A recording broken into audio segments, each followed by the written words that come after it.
नमस्कार दोस्तों, मैं दीप बहुगुणा स्वागत करता हूँ आपका अपने YouTube चैनल पे। इसका नाम है study in deep's empire. So guys, आज हम एक नया चैप्टर कार्य तथा ऊर्जा शुरू करने जा रहे हैं। तो सबसे पहले हम ये जानते हैं कि कार्य क्या होता है।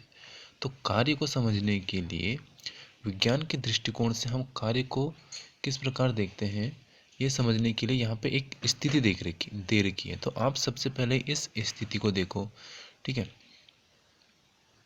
तो किसी सतह पर रखे गुटके को धकेलें, यानी कोई सतह है, जैसे ये मैंने एक सरफेस ले ली, यहाँ पे मैंने एक टुकड़ा रखा है, ठीक है। तो अब अगर हम इसको धकेलेंगे तो जो ये गुटका है, यानी ये जो टुकड़ा है, ये क्या होगा, अगर हम इसको आगे को धकेलेंगे तो ये आगे चले जाएगा, पीछे को धकेलेंगे तो ये थोड़ा पीछे की ओर चले जाएगा, ठीक है।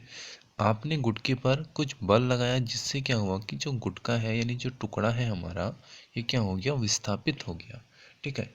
इसी विस्थापन में क्या हुआ कि इस स्थिति में जो हमको बल लगा, इस बल को ही हम क्या कहते हैं, कार्य कहते हैं। जैसे कि आप दूसरे एग्जाम्पल से समझो। एक लड़की किसी ट्रॉली को खींचती है और ट्रॉली कुछ दूर तक चलती है। लड़की ने ट्रॉली पर बल लगाया है और यह क्या हुई है, विस्थापित हुई है। जब लड़की किसी ट्रॉली को आगे की ओर धकेलेगी या पीछे की ओर धकेलेगी, उसके कारण क्या होगा, विस्थापन होगा। और अगर विस्थापन होगा तो बल लगेगा, और इसलिए ये क्या होगा, बल लगा है, इसका मतलब क्या होगा, यहाँ पे कार्य किया गया है, ठीक है। एक और एग्जांपल देखो आप। एक पुस्तक को किसी ऊंचाई तक उठाइए। ऐसा करने के लिए आपको क्या होगा, बल लगाना पड़ेगा किसी पुस्तक को उठाने के लिए। पुस्तक अगर जब ऊपर की ओर उठती है तो क्या होता है, पुस्तक पर एक बल लगाया गया है, तथा क्या होता है, साथ में पुस्तक क्या होता है कि गतिमान होती है। हम उसको नीचे से ऊपर की ओर ले जाएंगे तो क्या होगा, गतिमान होगी, ठीक है। इसलिए क्या होगा, यहाँ पे एक कार्य होगा, ठीक है। तो यहाँ पे जो स्थितियां हैं, इनको ध्यानपूर्वक अगर हम देखें तो हमको ये पता चलता है कि कार्य करने के लिए दो दशाओं का होना आवश्यक है। पहला, वस्तु पर कोई बल लगना चाहिए। दूसरा, वस्तु क्या होनी चाहिए, विस्थापित होनी चाहिए, ठीक है। यदि इनमें से कोई दशा पूरी नहीं होती है तो कार्य नहीं किया गया होगा, ठीक है। जैसे कि अभी हम इसकी भी एग्जाम्पल देखेंगे।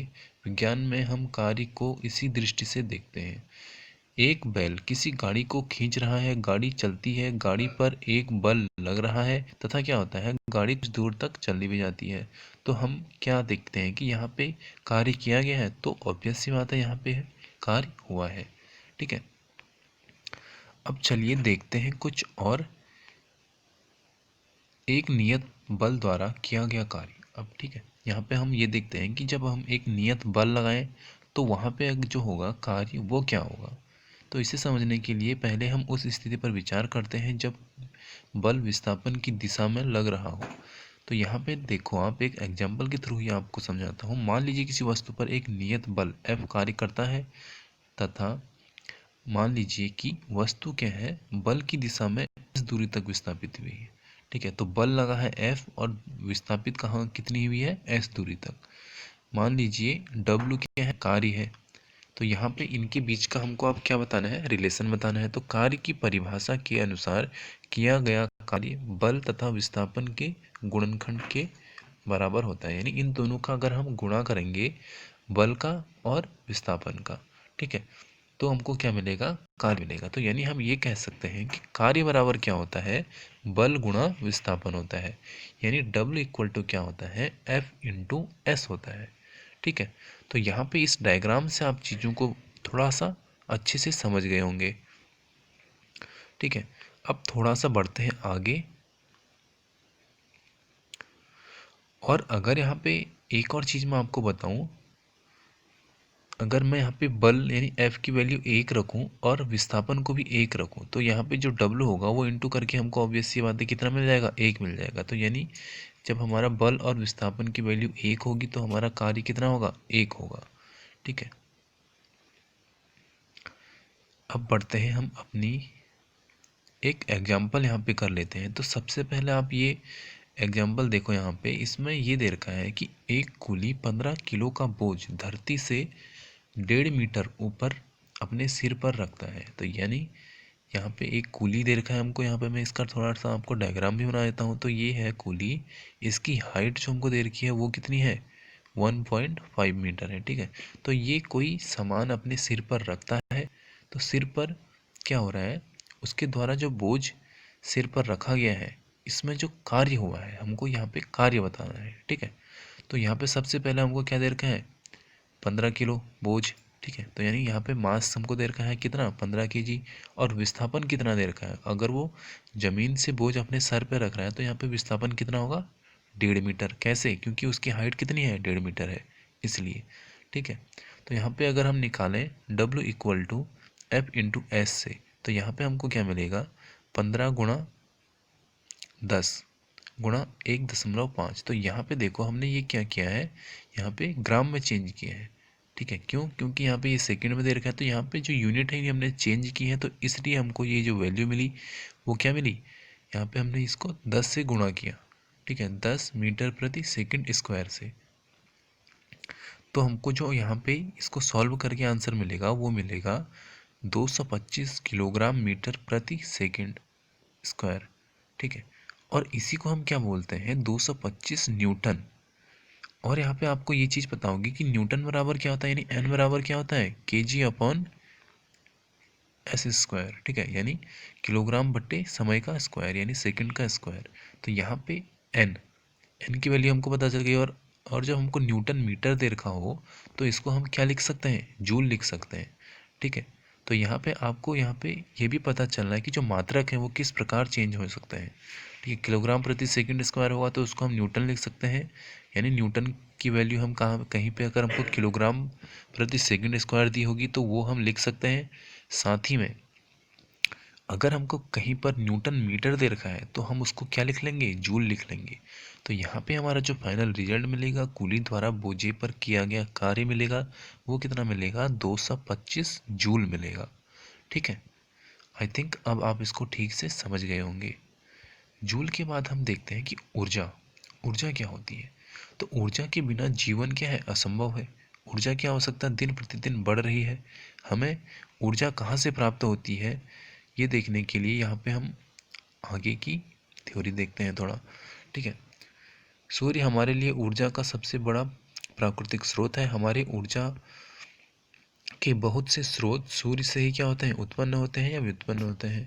हम परमाणुओं के नाभिकों से, पृथ्वी के आंतरिक भागों से तथा ज्वार भाटों से भी ऊर्जा प्राप्त कर सकते हैं। ठीक है, ये चीज़ हमको भी पता है कि हम इनसे किस प्रकार की ऊर्जा करते हैं, लेकिन यहाँ पे क्या है कि हम इन चीज़ों के बारे में पढ़ेंगे भी कि इन चीज़ों से हम किस प्रकार से ऊर्जा लेते हैं।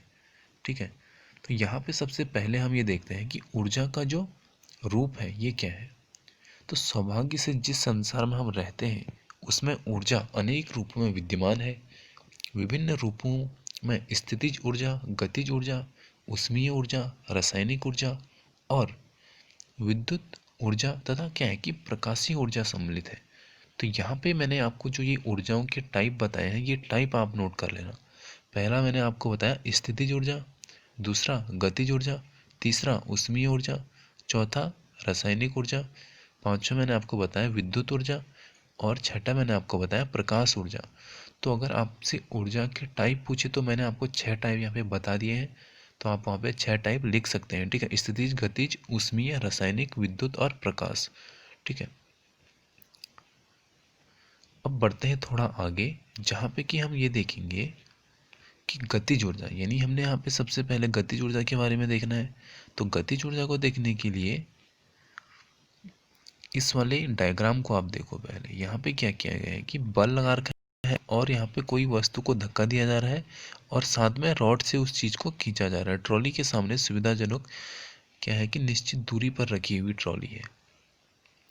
तो यहाँ पे जो हमको फाइनल रिजल्ट मिलता है, एक चलती हुई वस्तु कार्य कर सकती है, एक तेज चलती हुई वस्तु अपने सदृश अपेक्षाकृत धीमी चलती हुई वस्तु से अधिक कार्य कर सकती है। एक गतिशील गोली, बहती हुई हवा, घूमता हुआ पहिया, एक गतिशील पत्थर, ये सभी क्या है कि कार्य कर सकते हैं। ठीक है, यहाँ पे मैंने इसकी आपको क्या बता दिया, टाइप बता दी कि कार्य क्या क्या चीज़ें कर सकती हैं। यहाँ पे बहती हुई हवा, पवन, ये किस प्रकार कार्य करती है। तो सबसे पहले जो है कि गिरता हुआ नारियल, गतिशील कार, लुढ़कता हुआ पत्थर और भी बहुत सी चीज़ें हैं यहाँ पे जो हमने यहाँ पे क्रियाकलाप में देखी। तो यहाँ पे क्या है कि इनमें क्या है, सभी में गतिज ऊर्जा विद्यमान है। किस प्रकार, जैसे कि बहती हुई हवा का मैं यहाँ पे अगर आपको एग्जांपल दूँ, तो बहती हुई हवा, अभी यहाँ पे हवा है तो वो बह रही है, तो कुछ टाइम बाद क्या होगा, वो अपना स्थान चेंज कर लेगी, यानी गति होते जा रही है ना उसमें। तो उस प्रकार क्या होगा, उसको हम गतिज ऊर्जा कहेंगे, यानी जिसमें गति होगी उसको हम गतिज ऊर्जा कहेंगे। संक्षेप में, किसी वस्तु में उसकी गति के कारण निहित ऊर्जा को गतिज ऊर्जा कहते हैं। किसी वस्तु की गतिज ऊर्जा उसकी चाल के साथ क्या होती है, बढ़ती है, और चाल के साथ ही घट भी सकती है। ठीक है, अब देखते हैं थोड़ा आगे। वेल गाइस, वीडियो हो रही है बहुत लंबी, तो यहाँ पे करते हैं आज की वीडियो समाप्त। मिलते हैं आपको अगली वीडियो में, जिसमें मैं आपको सेम चीज़ के बारे में बताऊंगा और साथ में दूंगा एक एग्जाम्पल भी। ठीक है, गतिज ऊर्जा के बारे में मैं आपको दोबारा बताऊंगा, और मिलते हैं अगली वीडियो में। ये वीडियो दोबारा देखना, अगर आपको एक बार में समझ नहीं आती है तो आप उसको रिपीट कर सकते हैं। अगले पार्ट में आपको स्थितिज ऊर्जा के बारे में बताऊंगा और भी इसके टाइप्स बताऊंगा। ठीक है, जय हिंद, जय भारत।